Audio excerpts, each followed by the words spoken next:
Welcome back, ladies and gentlemen, to our read-through of Mecha Ace. When last we left off, we had just escaped the Imperial fleet, so let's continue on. Vedrian Wormhole Aperture, New Libsyn System. The other officer stares at your face for a moment. He then looks away, to another cockpit display, then back to you. You were reported killed. You shake your head. Not killed, only captured by the enemy. The other officer's eyes narrow in suspicion. How did you get out? I believe your pilot has me to thank for that, interjects a new voice into your conversation, carefully modulated and refined with the accent of an Imperial nobleman. The other Codec officers widen once more as Hawkins' masked face appears on both of your comm windows. You're...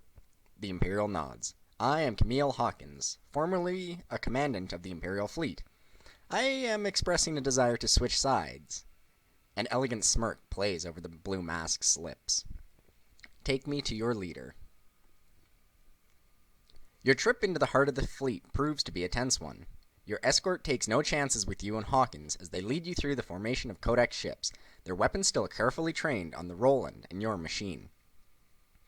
Moving as slowly as you are, you get a chance to take a good look at the ships assembled around you, certainly a close enough look to realize that, despite being arrayed as warships, the entire formation seems to be made up of the bulbous hulls of cargo carriers, passenger ships, and other civilian craft. You are even able to pick out a few ships which you had escorted to Crown Station not a week ago, now quietly sitting among the vast array. It takes a few minutes to pass through the array of civilian vessels, long enough for you to wonder exactly what they might be used for. After all, the thin hulls of freighters and starliners certainly won't stand up to weapons fire, and none of them seem modified to carry weapons, combat armatures, or troops. Beyond the civilian ships lies the remnants of the Codec fleet. The survivors of the proud fleet which had assembled to defend Crown Station is now a pitiful sight. Out of the dozens of purpose-built warships and converted merchant vessels, only 4 or 5 remain, huddled together in a knot of broken armor and burning metal. One of the survivors is barely intact, a hole the size of a house punched clean through its hull.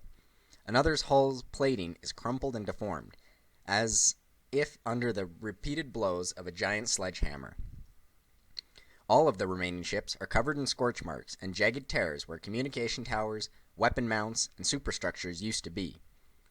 Around these broken hulls, swarms of worker pods and construction armatures scurry like flies on corpses, racing against the clock to get the broken remnants of the once proud fleet ready for action once again. In the center of that formation sits a giant construction, resembling nothing more than a giant gray lizard, its immense legs closed in around itself, like a cage at least half a kilometer tall. You recognize it immediately. It is an armory ship, one of the vast, mobile shipyards captured by Codec during the first months of the Civil War, capable of repairing, resupplying, and rearming an entire fleet. You and Hawkins are escorted closer to the bulk of the armory ship, until, through the thick metallic legs of the colossal vessel, you spy the familiar shape of the Caliburn. The Caliburn is not in good shape. Past the great swaths of construction scaffolding, emergency patching, and heavy construction equipment, you can see the great stretches of your home carrier's knife-edged hull broken and scattered and scorched by enemy fire. Great chunks are missing from the comms tower, torn away by Imperial missile fire. Immense gouges have been torn into the warship's flank, and the ship's hangar bay is scarred and punctured by a dozen ragged holes, each edged with the dull orange of burnt metal. Instead of leading you towards the recovery deck of your home carrier, your escort instead takes you to the side, onto the massive landing area of the armory ship itself. No matter how big the hangar bays of the Caliburn and the Oriflame might have seemed to you, the armory vessel's combat armature bays are another thing altogether. The entire chamber must be a kilometer long, with space for 2 or 3 dozen combat armatures. You lower the Lionheart into one of the maintenance bays. One by one, you shut the systems down. A pair of Marines are waiting for you as you exit your cockpit, their weapons at the ready. The sound of boots hammering on the deck echo throughout the cavernous chamber, as another pair of armed guards moves towards the next maintenance area, setting up a perimeter around the Roland's cockpit. The Marines step forward, quickly frisking you, taking the pistol which Hawkins had given you during your escape. You can see another pair doing the same to Hawkins, albeit a bit more thoroughly. When they step back, they are joined by another figure, a short, stocky woman wearing the shoulder flashes of the Kodak military intelligence. "If you'll come with me, please, Commander. We need to debrief you." She nods to the second pair of Marines, who take Hawkins by the arm and begin frog-marching the defector away, and interrogate your friend. You raise your eyebrows. What's the difference between a debriefing and an interrogation? The intelligence officer shrugs. You're getting debriefed because we're assuming you're on our side. He's getting interrogated because we're not so sure. I owe him my life. Yeah, we'll trust him. The intelligence officer shakes her head. Even so, we can't be too sure. You shake your head back. He's on our side. Oh, don't make us look like an idiot, please, Hawkins. The other Kodak officer shakes her head coldly. That's not how it works. We have procedures, and they have to be followed. She nods to the Marines holding on to Hawkins, and they begin pushing the Imperial defector away. You nod your head. You know you're not going to convince her otherwise. Hawkins looks at you and shrugs as he is led away. At least he knows you tried. The intelligence officer turns back to you. Now, if you'll follow me. You are led down a series of long hallways into another small, guarded, and windowless room, where you're told to sit down. Over the next half an hour, the intelligence officer has you recount the story of your capture, your interrogation at the hands of the Imperial military's intelligence arm, and the circumstances of your contact with Commandant Hawkins. The intelligence officer is polite, but firm, and although she extends you every courtesy she can, you still have the feeling that the woman sitting opposite you is scrutinizing your every word, looking for contradictions, discrepancies, and falsehoods. Your questioner seems particularly interested in the Imperial defector who helped you escape. I am, of course, familiar with the Blue Mask's reputation. The one thing I don't really understand is why he'd want to defect. I mean, as far as we know, he's from a powerful and influential family, in good standing with his superiors, and certainly on the fast track to further promotion. The intelligence officer pauses, carefully watching you for any reaction. Needless to say, Commandant Hawkins is an unlikely traitor. You've had more contact with him than anyone else. Just between you, me, and the security analysts who are going to be looking over the recordings, what do you make of him?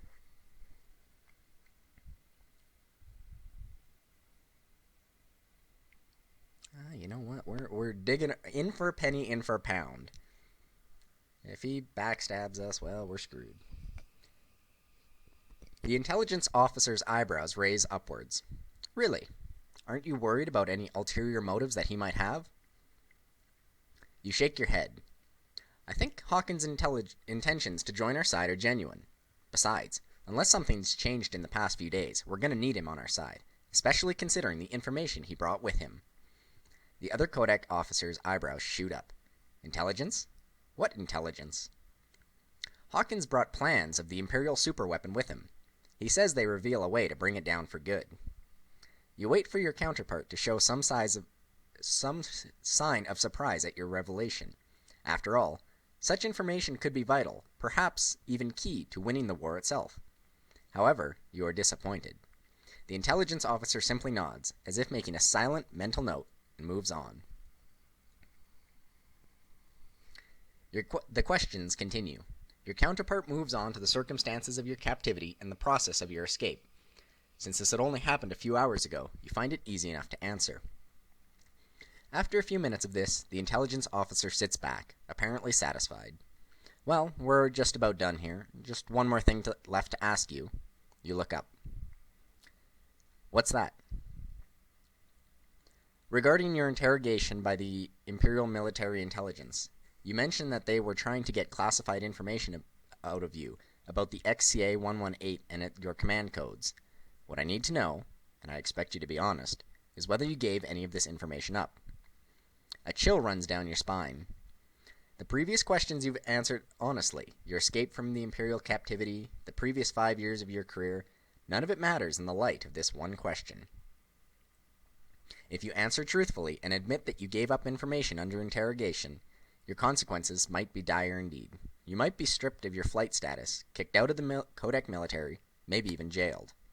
After all, you'd be a security risk at best, and a traitor at worst. If you lie, however, you could avoid all that. Your reputation alone would be enough to deflect further suspicion.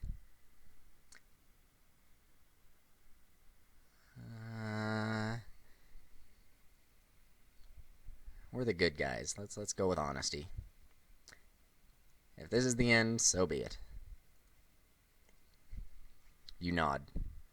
I told them everything they asked for. Your counterpart is surprisingly sympathetic. From your account, the Imperials did some pretty nasty stuff to you. Sensory deprivation, starvation, threat of physical torture. I don't blame you for wanting to make it stop. The intelligence officer's expression softens. There will be a board of inquiry, of course, and we'll have to get your command codes locked out of the system and changed immediately. But any disciplinary action would be going a long way off.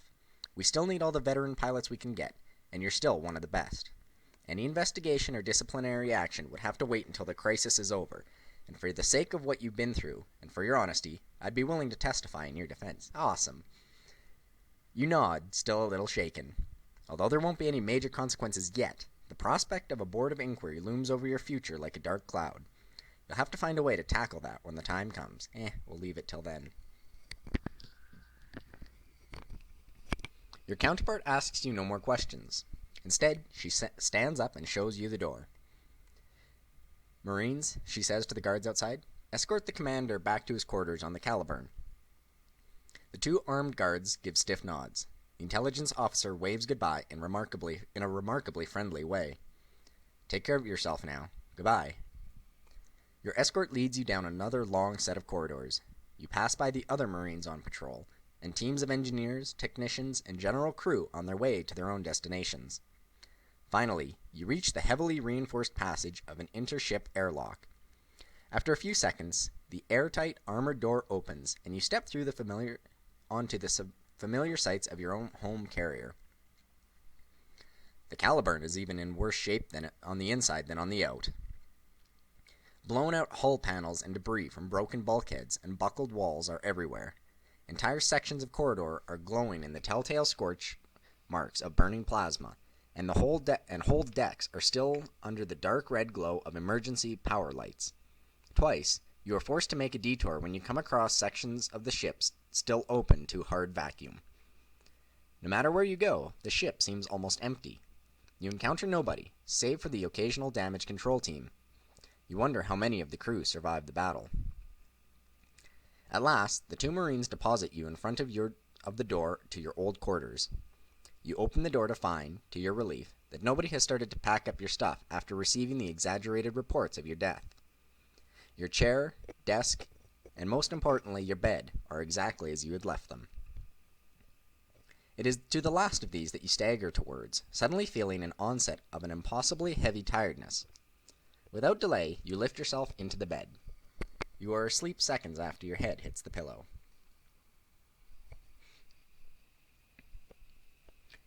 You don't know how long you sleep for, only that when the beeping of your personal comm link wakes you, you are drenched in your own sweat, still covered in the clammy material of the pilot suit which you didn't have a chance to change out of before you fell into bed.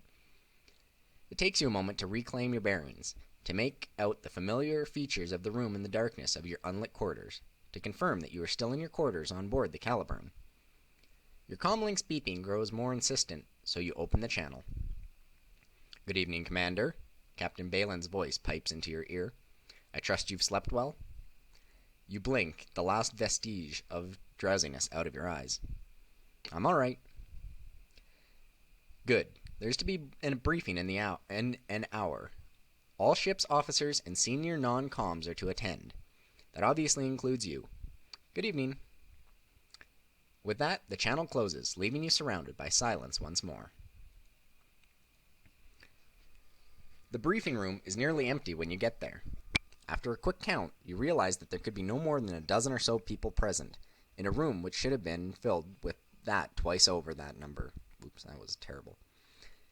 You recognize a few of the Caliburn senior officers, and a few of them recognize you back, staring in wide-eyed shock as you pass by. Perhaps the news of your return hasn't reached them yet? You also notice more than a few chairs standing empty, and new, fresh faces occupy chairs once occupied by other men and women, ones who will, no doubt, never sit in them again.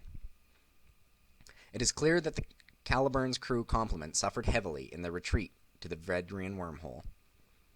You look around for a familiar face, if only so you can ask them what has been gone on in your absence. Almost immediately, you pick out Captain Balin, sitting in her customary place. Only empty chairs stand where your lance mates should be sitting. Oh shit, did we lose our entire lance? Now let's ask Captain Balin what happened. The captain nods perfluctuous. The captain nods perfunctorily as you sit down next to her. Good day, Commander Timino. It is good to see you back among us. I suppose you have something to ask of me? You nod. Captain Balin replies with a bemused expression. You always seem to have questions. It's a good trait to have within an officer, within reason. What would you like to know? Let's ask about these guys. Our lance. The captain frowns.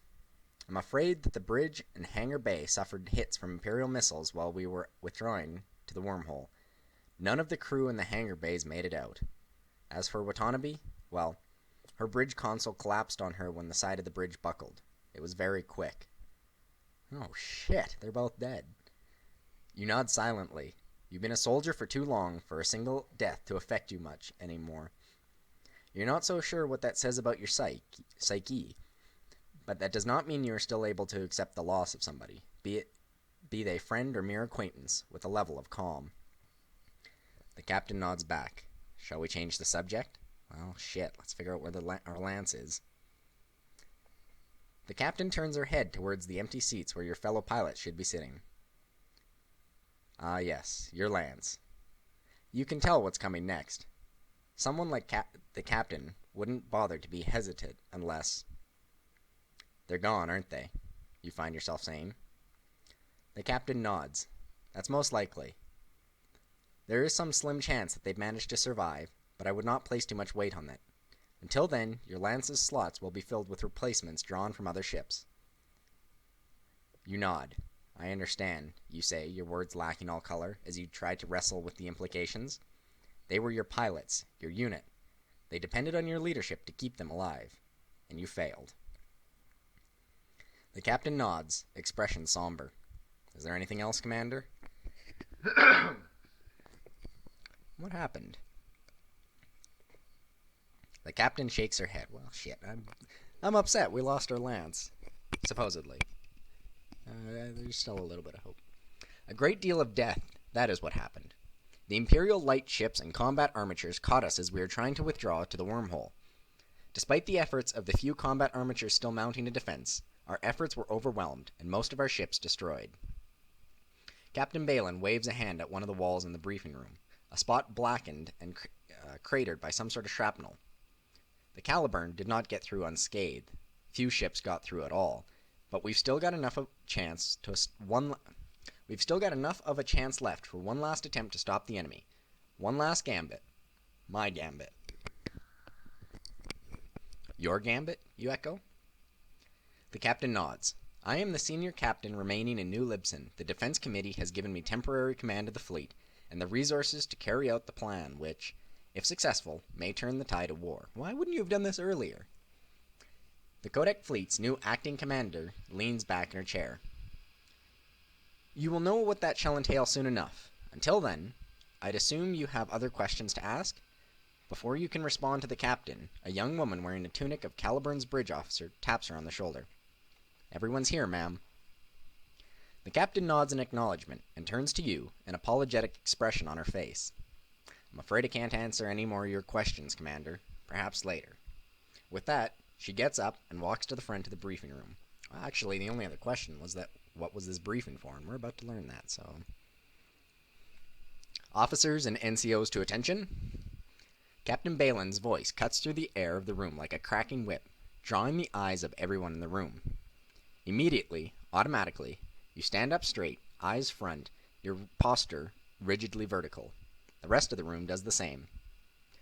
For a moment, the captain surveys the room. Then, content, she speaks again, her voice softer. Be seated. It is an old tradition, but a useful one.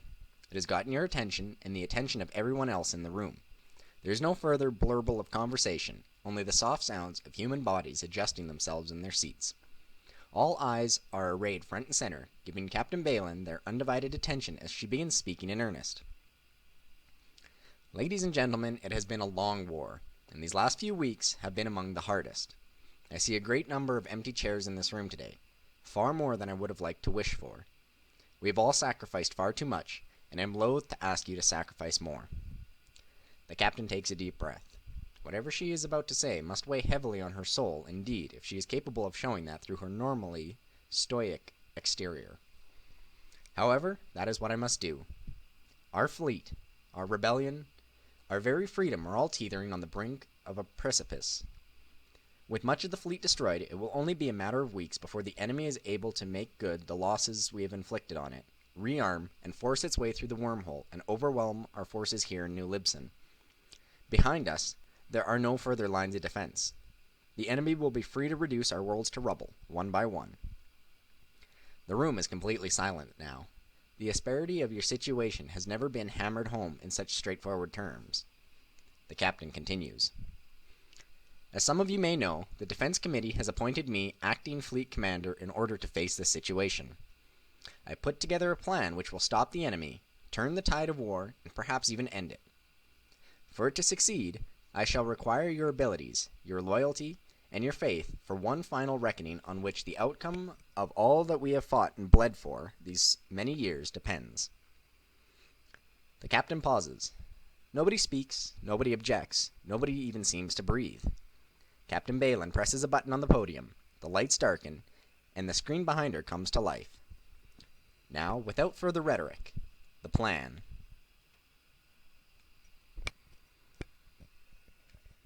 All eyes are on the screen as it flashes to life, pure chaotic light, coalescing into icons and trajectories. The screen splits into two, with one side showing the New Libsyn side of the wormhole, complete with the ships of the Codex fleet. On the other, the Vedria end, with the massive bulk of the projected shape of the Imperial formation, and an ominous, menacing shape placed behind it, the Lightbearer. Captain Balin's swagger stick is out, pointing not at the menacing red of the Imperial formation, but at the massed ranks of vessels on the other side, each marked with the icon of a merchant vessel. As you may have noticed, we have been reinforced over the past few days. As the more observant of you may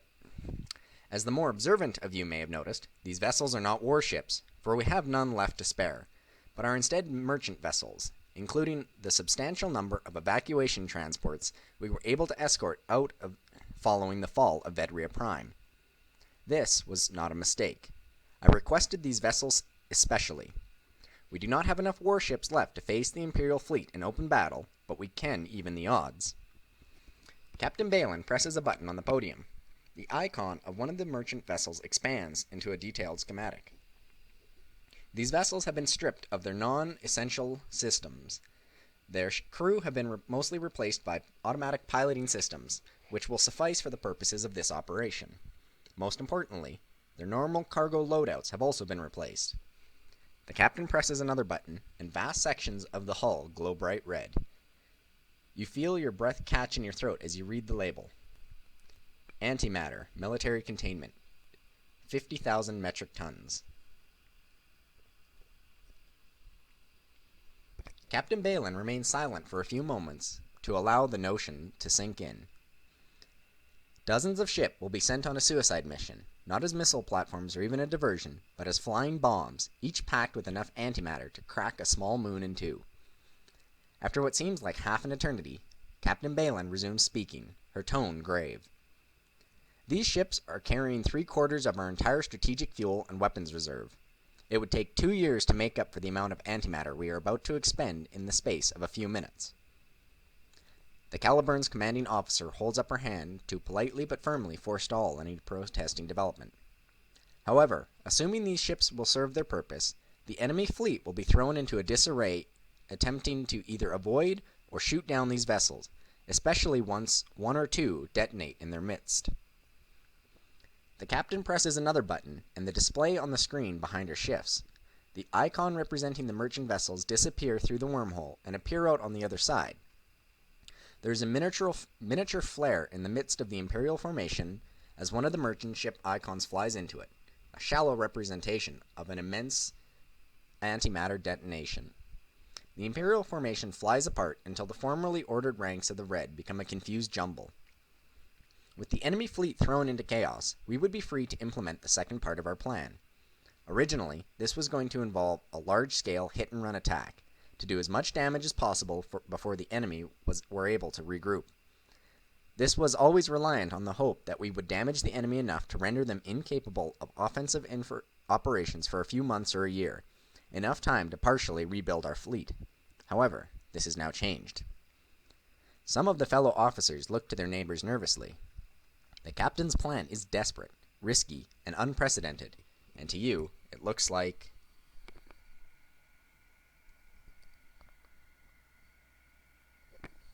a part of something bigger. We're not just going to throw 2 years worth of stuff at them and hope that we blow everything up. Oh, I'll bet you, using the information from Hawkins, we're going to hijack the Lightbearer. Indeed, this seems a bit too simplistic to be the captain's entire plan. Maybe it'd be best to just keep your mouth shut and see what else the captain's got up her sleeve.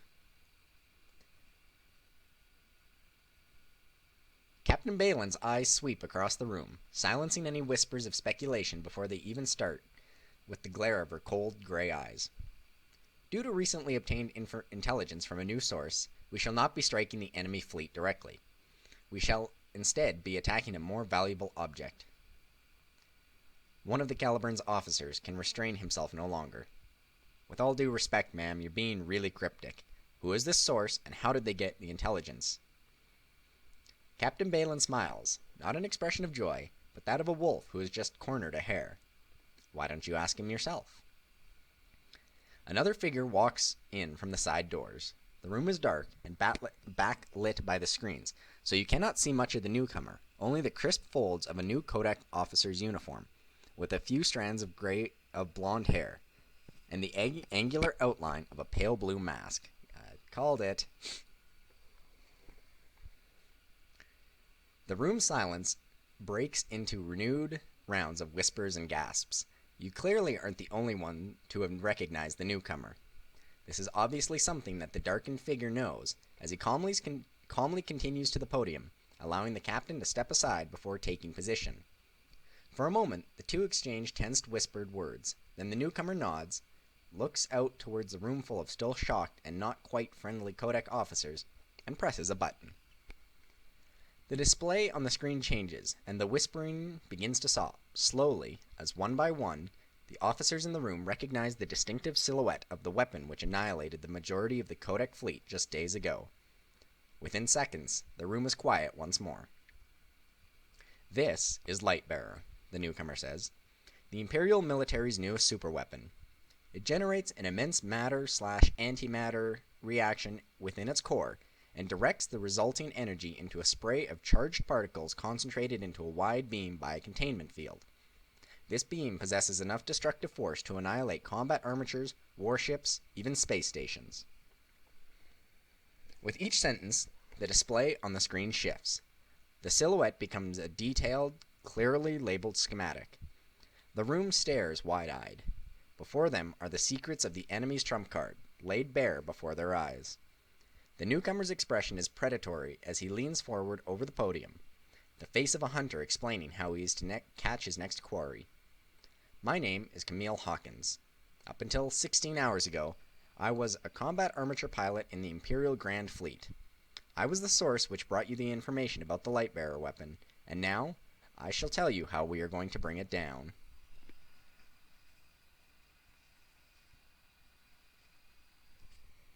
Lightbearer has 3 layers of defense. The first 2 are its escort of combat armatures and warships, namely the Imperial Grand Fleet. Captain Balin's plan should provide us with the means to dispose of them. The last defense, however, is somewhat problematic. The display shifts again, this time to a close-up of the Lightbearer's armored shell. When not in firing mode, Lightbearer is protected by two thick, concentric layers of armor, spaced far enough apart from each other to prevent the strokes of a monosaber or plasma cutter, and thick enough to repel even the weapons of a dreadnought. This means that the only way to damage the Lightbearer through direct attack is by catching it in firing mode, with its armored petals extended, when its containment generators are exposed to attack, as the men and women of Mithril Lance demonstrated in your last encounter with the Lightbearer. However, the Imperial Fleet Command would be unlikely to present such a vulnerability again, unless it were absolutely necessary. Hey, Mithril Lance gets the honorable mention. Hooray for them. Hawkins leans back and pauses for a moment, and when you find yourself staring at the image of the armored shell of the Imperial superweapon, wondering how in hell Hawkins planned on getting through it, you aren't the only one. Others beside you glare at the display as if their frustrations were enough to defeat the problem. The Imperial defector smiles. I see you have all grasped the difficulty of a conventional approach. Thankfully, I have a solution. In the days prior to my defection, I was able to learn that the Lightbearer was deemed too experimental to be manned by a crew. Instead, it is controlled remotely, via data link, by the fleet commander. Should the man or woman holding the trigger be incapacitated or killed, a line of succession comes into play. Various senior officers are given the authority to take control of the Lightbearer system, provided they possess the proper codes. These individuals included the commanders of each of the squadrons of warships, and the person who was, until not very long ago, the senior pilot in the Grand Fleet. Me. Hawkins' eyes narrow, his mouth widening into a grim slash. The effect is predatory, intimidating, and nothing like a smile. The remaining minutes of the briefing pass by in a blur. Captain Balin takes over again to explain the details of the plan, assigning officers to special duties, and laying out the movements of the fleet and its combat armatures. A wild charge through the wormhole at maximum speed, with the intent of brushing aside any remaining opposition, establishing a defensive perimeter around the Imperial weapon, and getting Hawkins close enough to the Lightbearer to use his command codes to activate it and turn it against the enemy. According to the intelligence we have on the Lightbearer, its receiver will only accept very short-range transmissions, no more than 10 kilometers. It means we're going to need to get you extremely close to take control. It also means that the Imperials will have to fight through our fleet before they can get close enough to regain control. As most of you know, we have been very fortunate in having Commander Tamino return to our ranks. As the most senior pilot remaining in the fleet, he will act as field commander of the entire combat armature contingent. Once the rest of the fleet has taken up blocking positions, the commander will break off and escort Commandant Hawkins as he approaches and takes control of the Lightbearer. It will then be up to the rest of the fleet to protect them as the weapon is activated and fired. Some of the officers crane their neck to catch a glimpse of you. A few are surprised. Most less so. Word of your return has traveled fast. Commanding the entire combat armature contingent of an operation of this scale is something new for you. It will mean coordinating half a dozen or so more lances, all directed at a single objective. You know you will be up to the task. Your inner thoughts do not stop the captain's briefing. I'm informed that it will take 6 weeks to fully repair the Caliburn. I've told the work crews to do as much as they can in 6 hours. During those 6 hours, you shall be expected to prepare yourselves for the coming mission. At the end of those 6 hours, I expect you to find you all rested, fed, mentally prepared, and with your personal affairs in order. At the end of those 6 hours, the operation will begin, our diversion will be initiated, our combat armatures will be launched, and the Caliburn will lead the charge through the wormhole. That is all. Dismissed.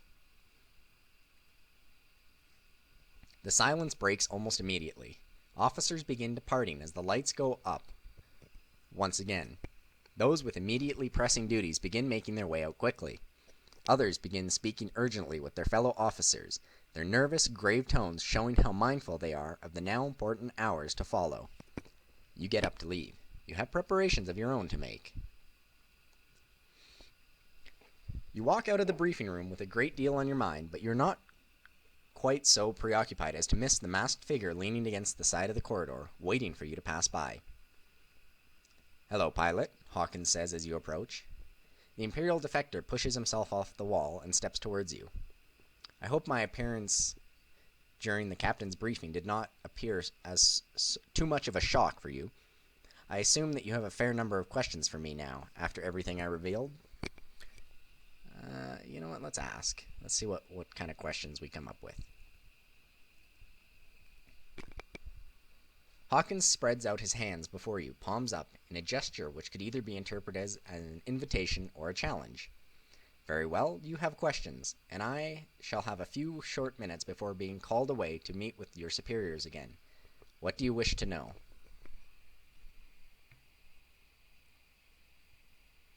Let's ask about the mask.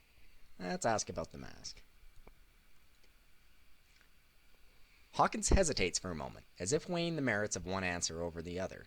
Then, "A long time ago, before the interstellar era, before space flights, before computers, before guns, there was a class of warrior aristocrats on old Earth. They were called chevaliers, ritters, calaberos, knights. You have heard of them, of course?" You nod. Your schooling covered old Earth's history well enough. You know what a knight is. Hawkins continues. "To these men, their helms were a symbol of their ability to fight. Their helmets were mounted onto their family crest to declare their ability to make war. Regardless of how they were born, or whom they loved or hated, when they put on their helmets before a battle, all of those petty weaknesses were subsumed under the faceless, metal visage of a pure warrior, and until they took that helmet off upon victory or surrender, there would be nothing more and nothing less." The Imperial taps the hard sky blue surface of his mask. "This is my helm, Tomino. It is a symbol of myself and to the universe. A symbol of my strength and resolve. It shows that I am a warrior first, before all else, and when it is worn, I am ready for whatever challenge might come my way." The other pilot takes a deep, calming breath. "There is nothing worth seeing underneath. The mask is who I am." Absently, perhaps subconsciously, the other pilot adjusts the mask with a thumb and forefinger.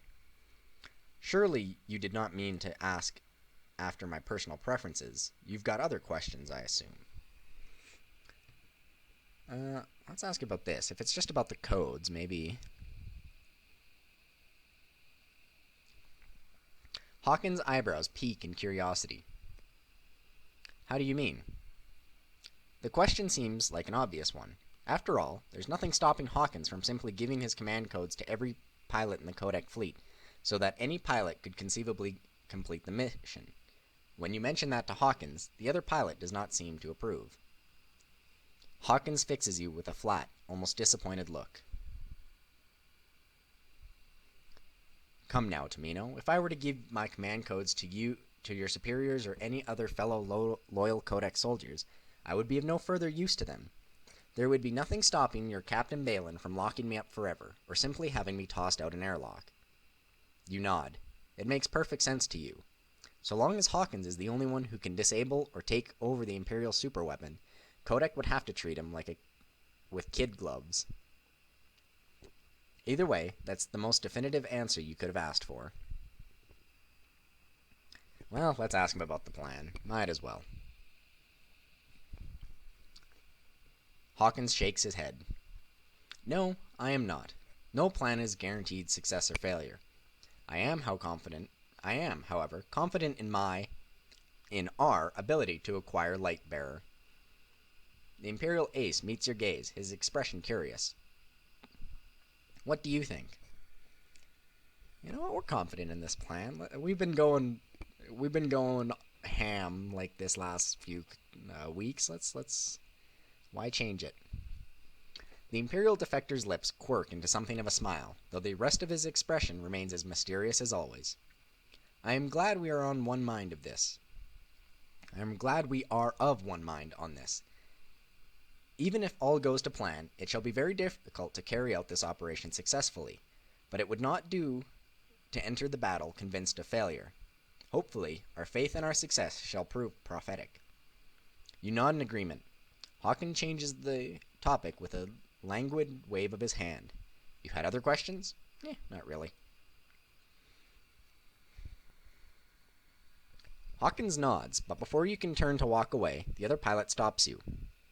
Tamino, in the short time we have known each other, I have always answered all of your questions, and I hope I've provided something close to satisfactory answers. However, I do have one question for you. You nod.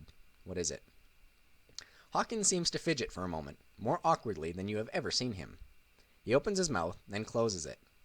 Finally, this plan of mine, whether it succeeds or failure, will change the balance of war, of the universe, and of our lives. What I want to know is, do you trust it?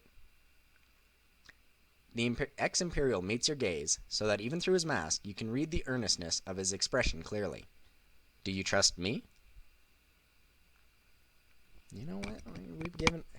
I said it before, in for a penny.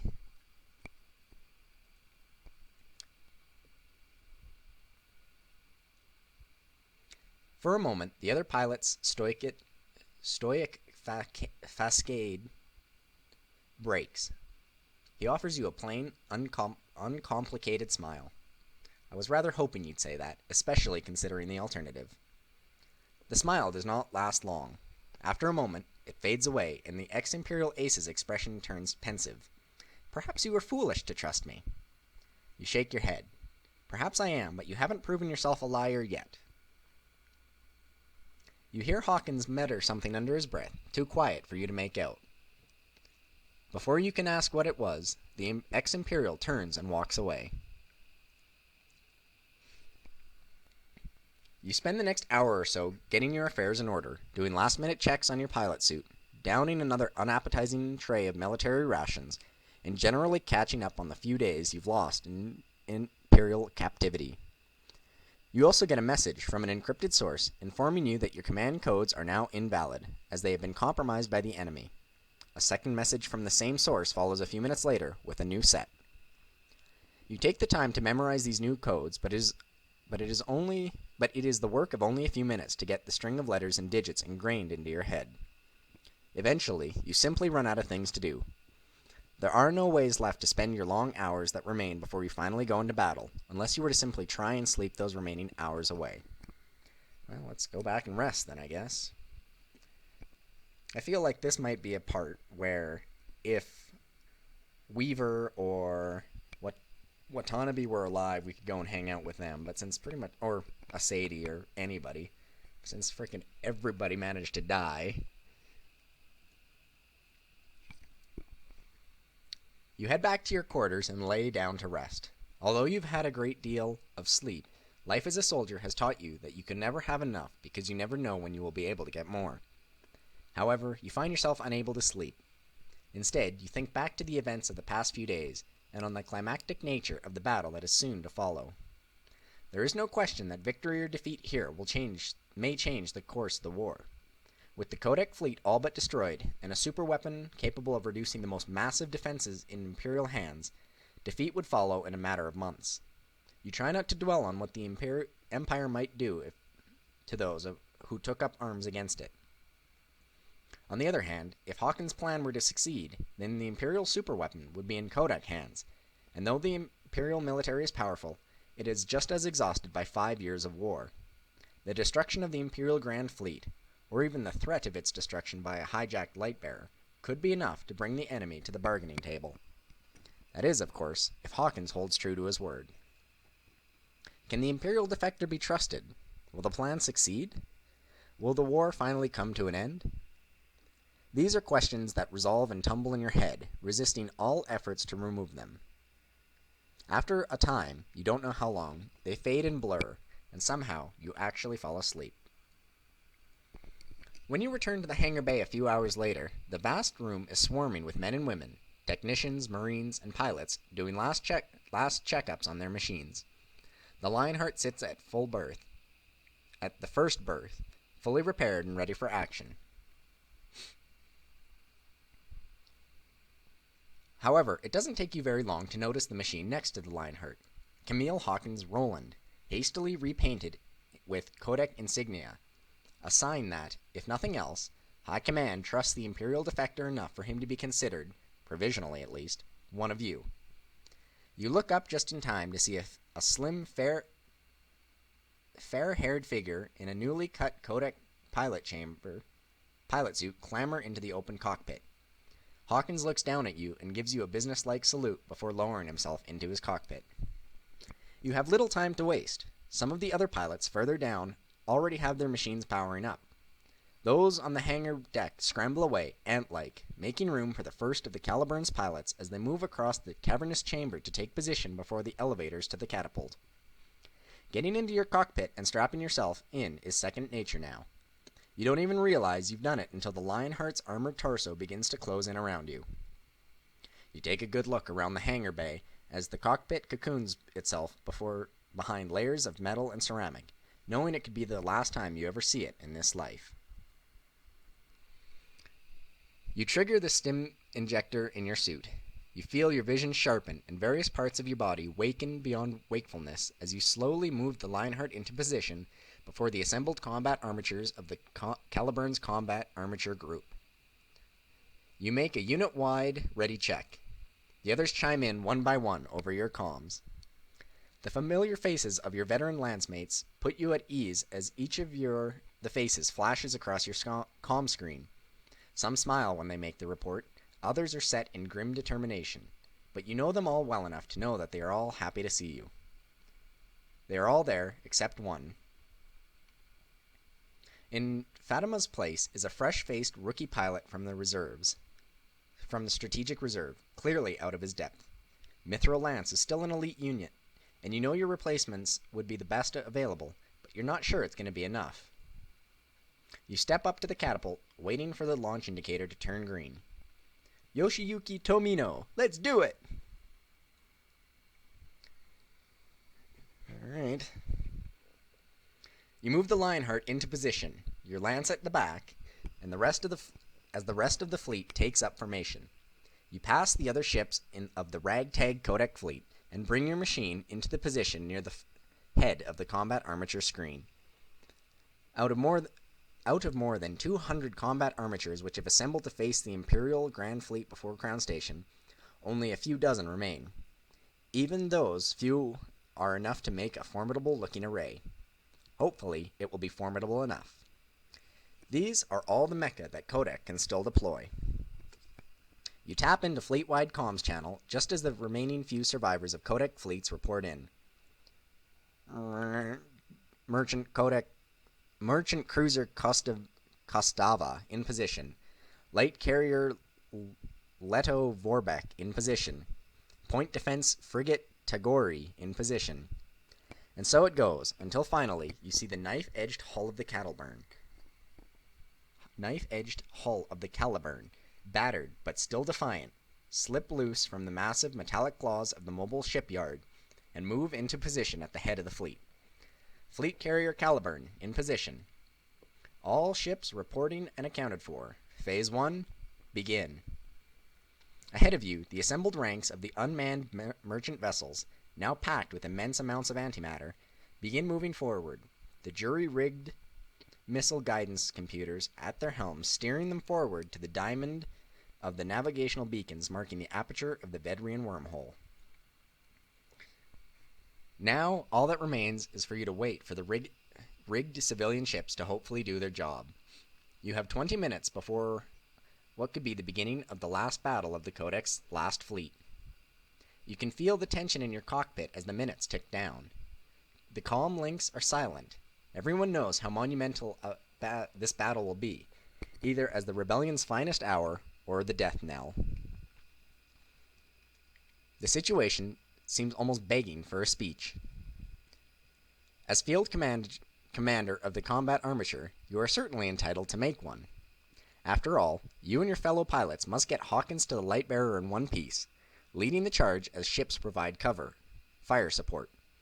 It's not a leap to say that your actions might decide the course of the battle. A few words of encouragement might fire up your fellow pilots. A reminder of just how much hangs in the balance might get them to fight harder and more doggedly. Of course, no matter what the content, it'd still have to be a speech worth listening to. You decide Oh, we're not particularly good, but I think it wouldn't kill to give a nice little speech here.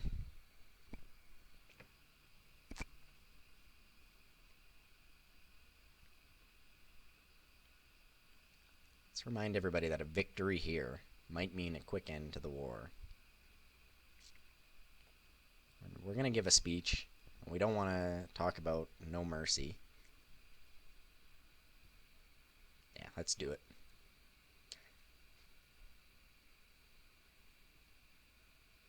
You get on the command channel. Despite your best efforts, nothing seems to work. Oh, great.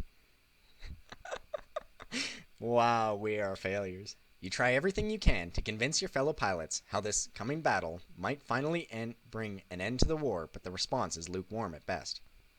Maybe you're just not convincing enough. Maybe your choice of words could have been better. Either way, it soon becomes clear that your speech is dragging on, and what little headway you've made will soon be lost. You wrap up quickly, and there are a few lackluster cheers in reply. Awesome. Chastened by your inability to rouse your pilots, you sit back in your chair and wait for the command to advance into battle. Yeah, well, we did our best. The tension grows thicker as you wait for the minutes to tick down. The entire fleet is in place now, only waiting for the word to advance. The ships and combat armatures of the Imperial Grand Fleet should be in disarray when you advance out of the wormhole. Perhaps enough of the trapped ships would have found their mark enough to decimate a good part of the enemy's numbers. Either way, you will still be fighting from an advantage if Captain Balin's plan had worked. If not, a new window opens up on your comm screen. Our 20 minutes are up, ladies and gentlemen. Captain Balin seems almost as tense as she addresses the fleet. Fleet, make ready to advance and engage the enemy. All right, pilots, on me, you command as you push the Lionheart forward, leading the last fleet of the rebellion into the invisible, gaping maw of the Vedrian wormhole. Okay, well, that was a hell of a long thing. But next time, the attack. Later, guys.